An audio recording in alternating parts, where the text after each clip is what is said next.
principios que no voy a corromper, son esos valores, los cimientos de mi ser.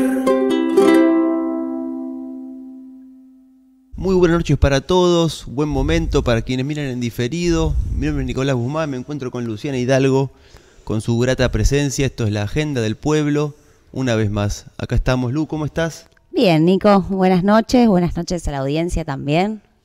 Gracias por este compartir, que siempre encontramos reflexiones interesantes. De veras, y también en la caja de comentarios de YouTube, en los likes que nos dan y en el compartir, realmente es muy gratificante, ¿no? Porque no estamos acá sentados solos, sino que hay un plasma. intercambio nutritivo. Sí, aprovechamos lo que nos dicen los consejos y bueno, para mejorar, cada programa será mejor, ¿no?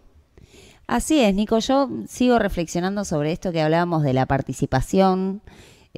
Habíamos un poco reflexionado en torno a que el voto de Milei un poco es la consecuencia de la no participación del pueblo en diversas cuestiones que le acontecen tanto en su vida cotidiana como en las decisiones de Estado, ¿no? Uh-huh.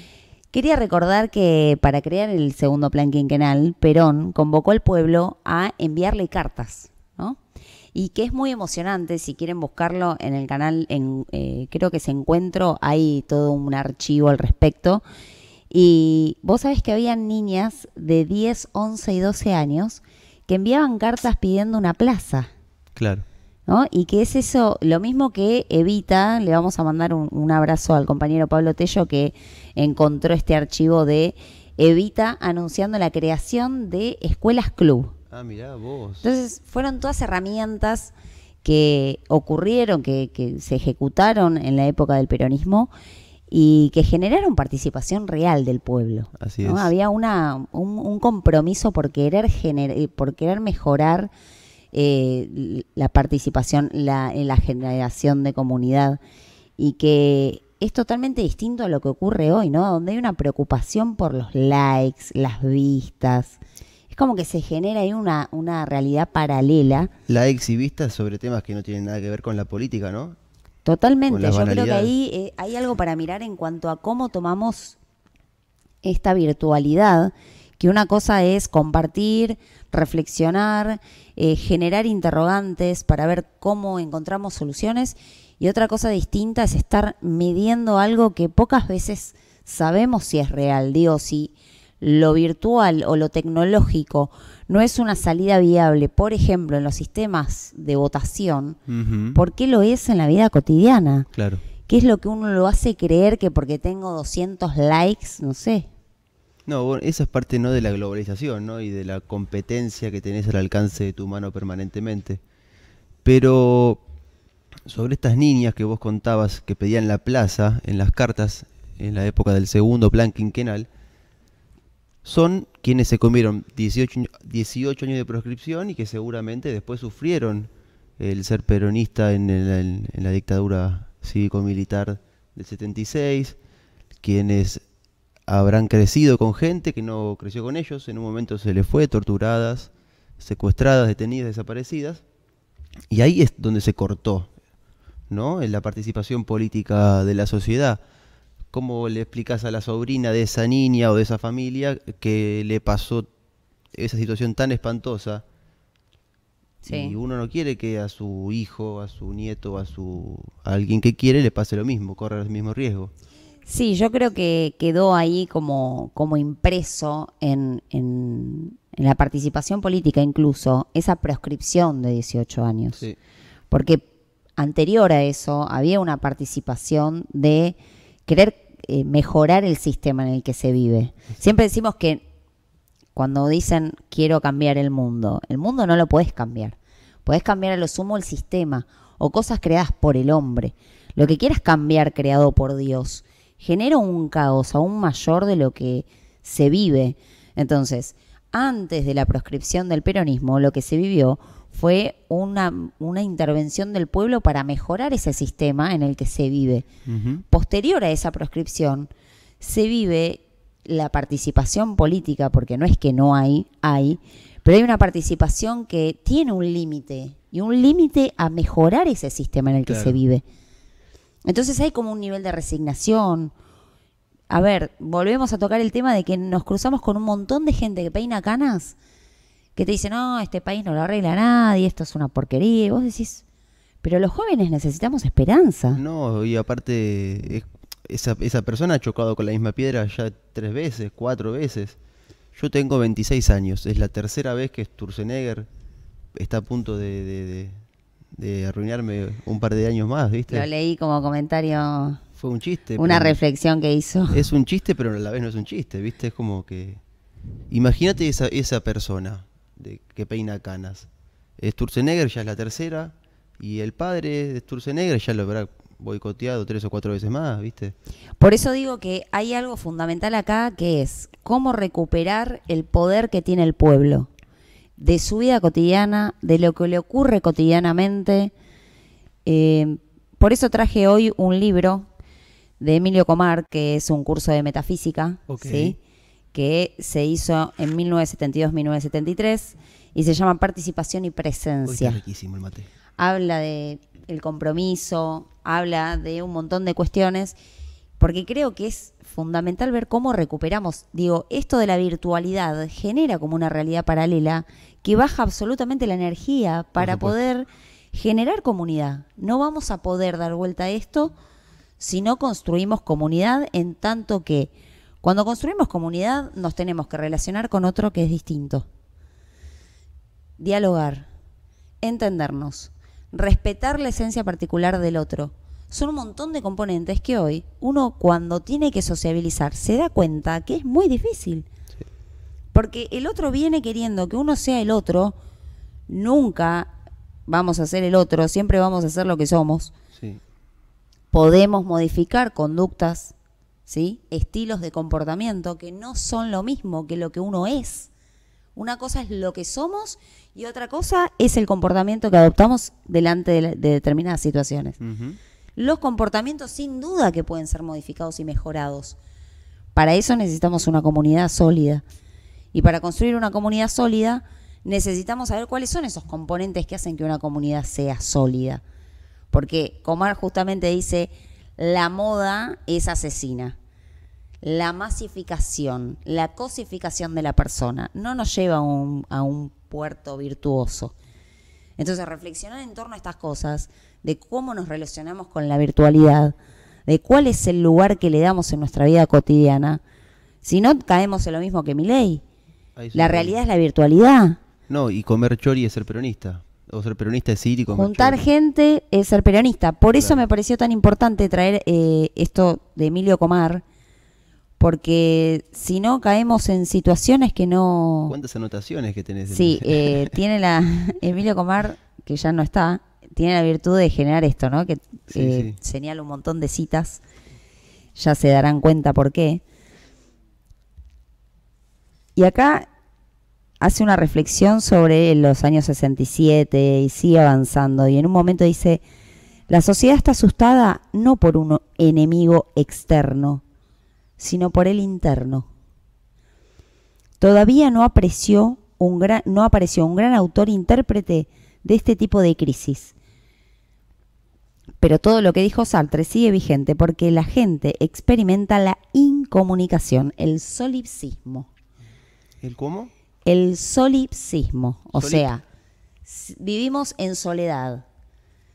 ¿Cuántas veces nos ha ocurrido que tenemos un problema y decimos, bueno, yo estoy solo con este asunto? Estoy yo y mi alma con este tema y no sé cómo voy a salir de esto. Y justamente el rol de los adultos, un poco, es ese. Cuando uno es adulto, a un hijo lo ayuda, le da herramientas para que pueda enfrentar la realidad. Y aunque esté solo... No le evita todos los problemas, pero tampoco lo hiper sobreprotege. Se transita, hay un equilibrio que muchas veces es difícil, pero se transita. Claro. Hay un rol del adulto que se ha perdido, como guía, como maestro, ¿sí? Como ese puente que te acompaña a construir vínculos sólidos. No es que porque también veo un enfoque muy marcado en hablar de los jóvenes, de los niños, ¿Qué pasa con los adultos? ¿Vos viste la noticia esa donde un maestro le dio con un borrador en la cabeza a un chico? Sí, lo vimos. Y no estoy diciendo que todos los maestros son así, ¿eh? Estoy diciendo que institución, ¿sí? Y personas que componen la institución están en crisis. Sí, y que poco alumnos se reflexiona en cuanto a esto de cómo lo resolvemos. ¿Cómo resolvemos el problema que hay institucional y de las personas que componen las instituciones? Porque ¿qué son las instituciones? Las personas que lo componen. Porque si no también se genera como con el poder, ¿viste? Que el poder es algo que no sé, nadie sabe dónde está. Quién lo ejerce, cómo ocurre, qué pasa, cómo se ejerce de una manera virtuosa. Lo mismo ocurre con el sistema. Porque ahora están diciendo, bueno, que ¿qué es lo que hace mi ley con el Estado? ¿Qué es lo que hace mi ley con los empleados públicos? Pero nunca entendimos que el sistema son las personas. Sí, igual yo a los adultos me cuesta de la generación un poco más arriba, directamente los que están arriba nuestro, ¿no? Son víctimas también de lo que hablábamos, ¿no? De la dictadura militar y de cómo se tiraron al río de la Plata 2 generaciones de argentinos, ¿no? Con voluntad de siempre, por más que sean peronistas o de izquierda o etcétera, siempre en defensa de los ideales propios, del amor, de una patria justa, pero se perdió. Esa gente que se fue, que la fueron, la consecuencia más grave que tuvo es que se empezó a tener miedo de profundizar en los conceptos de humanidad, por así decirlo, ¿no? Que no solamente son para un padre o para una figura importante en la vida de un joven, ser el maestro y aconsejar, sino que hablar, tener diálogo y ser directo con las emociones y con lo que a uno le pasa, ¿no? Se generan muchos debates sobre la interpretación de lo que ocurrió, y hay debates que todavía no se saldaron y de alguna manera se sigue como sangrando por la herida. No tanto con respecto a lo que fue la dictadura, pero sí con respecto a lo que devino después. En toda situación, más allá, vuelvo a decir, corriendo lo de la dictadura, hay una parte responsable de cada historia. ¿Qué hice yo en esta situación? ¿Cómo la afronté? ¿Y qué ese es el testimonio que falta? ¿Cómo la afrontaste? ¿Qué hiciste? ¿Cómo lo articulaste? Hoy, ¿lo podemos hacer de una manera igual? Hoy sí. Hoy lo podemos hacer de una manera igual, teniendo en cuenta que el plan no es matar de la misma manera, sino que están matando de otra. A mí me parece que de igual manera no se puede superar. Es otro momento. Sí, los principios, los valores permanentes no cambian, pero la ejecución, el plan, lo que hay que hacer, para mí, es de una manera diferente.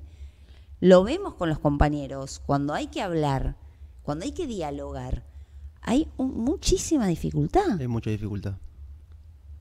¿Vos sabías que tenemos filtros para la escucha? No. Tenemos filtros. Entonces, a veces se genera un diálogo y sin que el otro termine ya hay... Entonces ya ahí se escucha desde la respuesta. ¿Alguien pidiendo la palabra? Decís? Claro. Okay. Entonces ya se escucha desde la respuesta. Okay. Escucho diciendo, bueno, a ver qué tengo para contestar a esto. Uf. Y es tremendo, porque Claro. no terminaste de escuchar al otro, pero no es que es una sola, no es que se trata simplemente de escuchar un sonido. Se trata de entender un concepto. Entonces, si ni siquiera te tomas el tiempo de entender el concepto al que apunta el otro, no hay manera de comunicación, que es otra de las citas que tiene acá Emilio Comar, ¿no? Cuando habla de la comunicación. Tenemos un problema enorme de la comunicación que no lo terminamos de abordar. Acá nos habla del dominio, pero también también aplica para la comunicación. Es la ausencia de intención de un puro dominio o control la que hace humana a la relación. Si los sistemas de organización se tornan cada vez más funcionales y despersonalizados, terminan por dejar de ser una verdadera organización, pues esta tiene por modelo el organismo.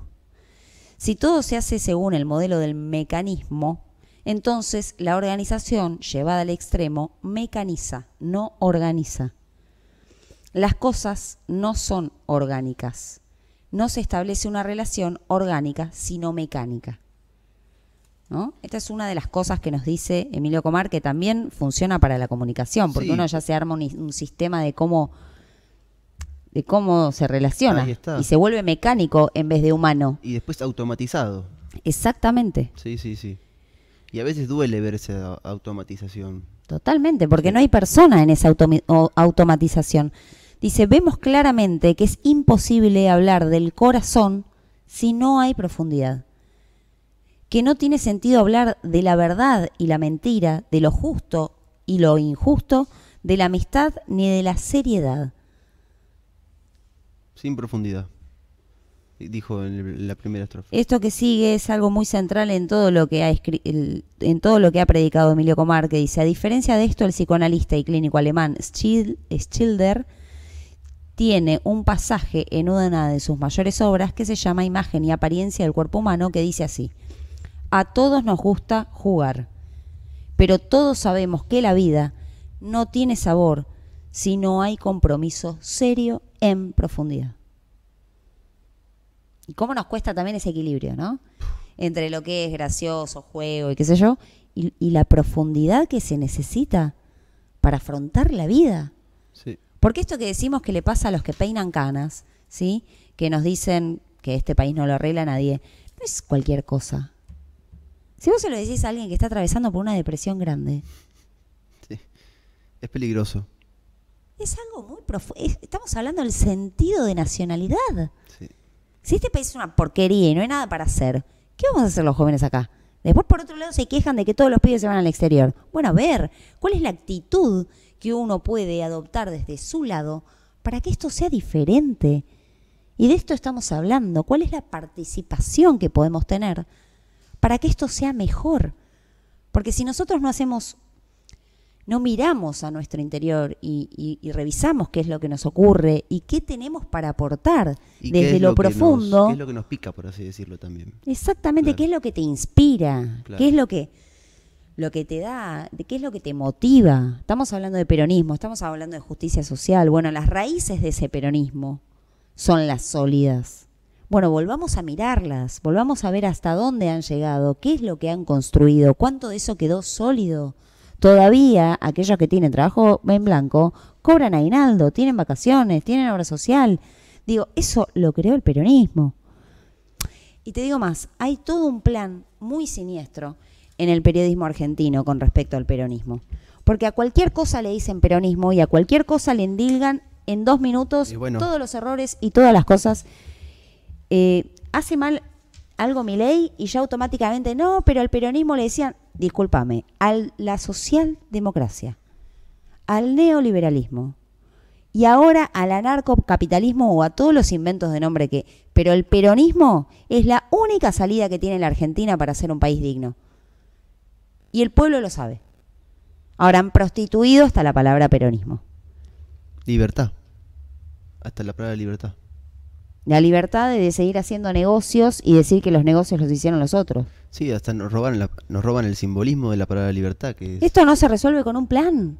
Esto se resuelve con mayor conciencia de cada uno de nosotros.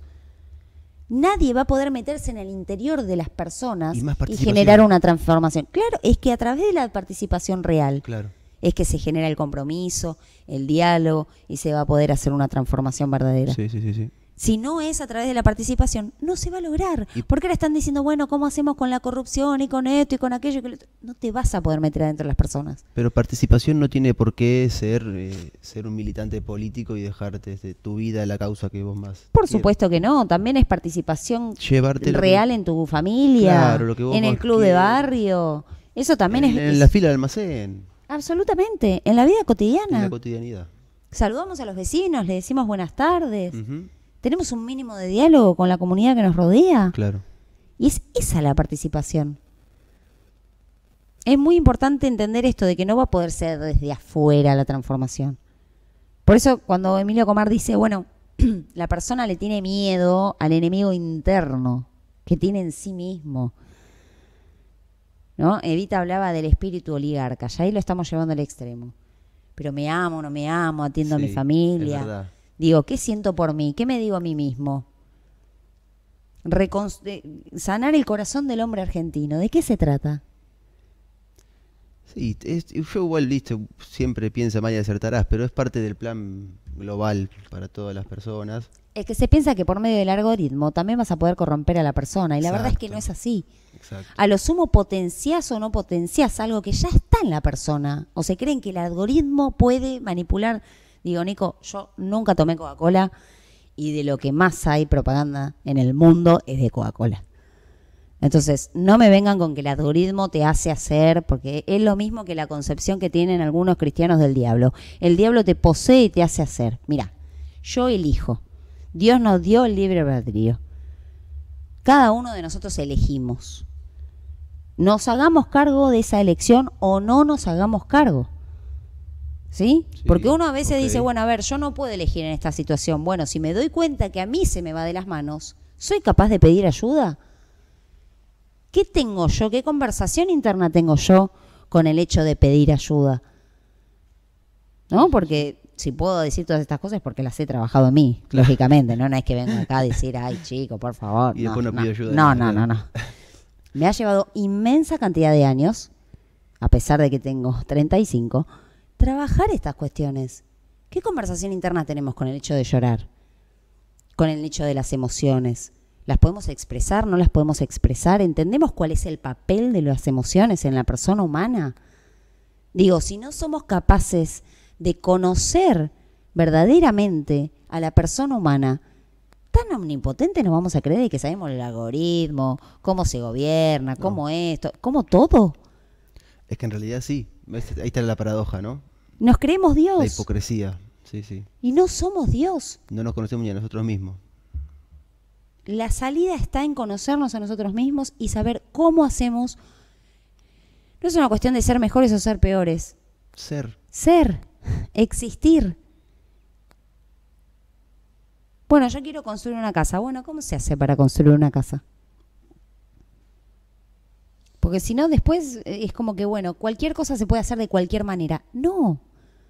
¿Cuánto tiempo me tomo para conocer al otro y entender cómo puede ser tratado? Eso es subordinarse a la realidad, no otra cosa. Porque el otro es un legítimo otro y tiene otra legítima otredad. Sí. Y a veces uno ve que aparece uno, no, bueno, porque te trata como le canta la gana. Y uno dice, bueno, pará, momento. ¿Hasta dónde vamos a llevar ese atropello? De vos vas a ser tratado como a mí me cante la gana. Y ahí está. ¿Hasta dónde? Otra de las virtudes de conocerse uno mismo, de poner ese límite, porque si no, ese atropello que te hace una persona, después te lo puede hacer cualquiera que esté dentro de tu vida. Mira, yo le escucho bastante a una astróloga que se llama Mía Astral y que dice, los límites generan libertad. Mira lo que te estoy diciendo. Sí. Los límites generan libertad. Claro. Es algo que hoy en día ni se habla, ni se dice, ni se reflexiona con respecto a la libertad. Nos han implantado que la libertad es hacer cualquier cosa. No, querido. Los límites generan libertad. ¿Por qué? Porque esto también se habla mucho en torno a cómo se ejerce el poder. Cuando vos dominás, también sos dominado. Por supuesto. Cuando vos dominás al otro. Sí. Vos también quedás preso de esa relación de dominación. Por eso, digo, si no reflexionamos en torno a esto, no vamos a poder entender cuál es la función de cada cosa. El poder es servicio, es estar al servicio del otro. Sí, lo hablamos la semana pasada. Y también está el hecho de ejercer, digo, el poder está per se en cada persona cuando tiene voluntad. Uno ejerce el poder cotidianamente en su vida. Sobre sí mismo. Sobre sí mismo, sobre su propia vida, la vida familiar. Creer que uno no le sucede al otro, que uno no genera nada en el otro, que todo lo que hago en mi vida solamente me afecta a mí. No, señores. Como el video que me mostré ayer. Totalmente. Sí. Tenemos el poder de hacer el bien y no lo hacemos. ¿Por qué? Porque ignoramos que podemos tomar esa decisión. Entonces hay como esto que te digo que se generó luego de esos 18 años de proscripción, que es esta resignación, es esto de, bueno, yo no tengo manera de, ojo, no estoy hablando de que esa generación es la que lo causó, sino esa sensación de que no se puede. ¿Sí? Y los miedos, cuando uno no los controla, se hacen realidad, construyen una realidad. Tengo miedo al fracaso, te digo por experiencia propia. Bueno, entonces no hago nada, porque si hago voy a fracasar. Y no es que fracaso porque soy una fracasada, fracaso porque ni lo intento. Claro. Porque no me pongo a prueba de hasta dónde puedo y hasta dónde no. Y ojo que hay mucho de los adultos ahí de decir ¿para qué? Entonces vos decís que cruzando ese límite personal está la libertad. Absolutamente. O está al menos la verdad. Claro. ¿Puedo o no puedo? Verdaderamente. Y si no lo intento, ¿cómo lo voy a saber? Y si no, ¿cómo te autodescubrís? ¿Cómo te conoces? Cuando nos dicen, no, porque la política, perdón, ¿quién es la política? La las política personas. Es todo es la política. Pero todo. Lo componen, el sistema político está compuesto por las personas. Claro, claro, claro.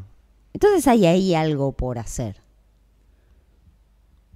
Cuando dicen, no, pues son todos corruptos. Bueno, vos que no sos corrupto, comprométete y hagamos algo distinto.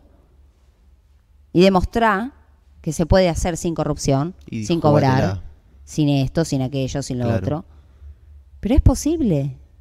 Está todo por hacerse. Aparte no son todos corruptos. Por supuesto que no. Entonces que vos digas que son todos corruptos es una limitación también de tu capacidad y tu análisis y hasta dónde llega. Ojo, es un juego también al que nos expone el periodismo argentino, ¿no? Bueno, hay un montón para hacer fuera de ese sistema. Y para eso estamos, para reflexionar lo que podemos hacer fuera de la pecera. Muy bien. Yo estoy muy congestionado. ¿No querés meter un cierre, un saludo final para todos? Les mando un abrazo inmenso a todos los compañeros que nos ven todas las semanas. Y bueno, acá estamos para aportar reflexión y para poner nuestro granito de arena. Muchas gracias a Canal 22. Lu, como siempre. Viva Perón, viva la patria. Viva Perón, carajo. Adiós.